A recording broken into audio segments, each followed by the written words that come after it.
суреті көрсетіліп тұр. Яғни қазақ халқы жеті қазынаны ер жігіттің өмірімен байланыстырған, иә. Мінекей ер жігіт, сұлу әйел, құмай тазы, ақыл білім, жүйрік ат, және қан бүркіт, иә, мінекей. Одан кейін не? Мына жақтарында перзек қарасаңыздар. Бұл енді біздің Аида апайымыздың қолынан шыққан туынды. Яғни перзек қағаздарына жаңағы оюларды осылай жеке-жеке өрнектеп жасаған. Жан-жағын бір-бірімен байланыстырып нелейбек. Енді қазақ халқында жаңағы көз тимешін үкіні пайдаланған ғой.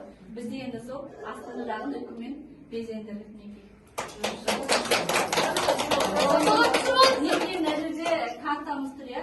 Бұл 3D форматта жасалған. Қазақстанымыздың жаңағы барлық облыстары, шекаралық аймақтары барлығы белгіленіп көрсетіліп тұр.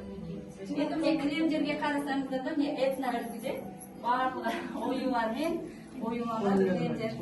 Одан кейін мінекей мына жақта Абай атамыздың суреті тұр. Яғни білесіздер, биыл 185 жыл толады. Соған орай осылай Абай атамыздың суретін қоюды да жөн көріп мінекей.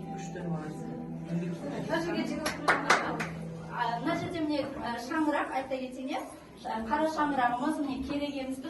Енді киіз үйді қазақ халқының киіз үйсіз елестете алмаймыз. Киіз үйді толықтай сыйғыза алмасақ та мінекей бір элементтерін қосуды жөн көрдік. Мінекей мына қара шаңырағымыз Анар Серікқызының қолынан шыққан.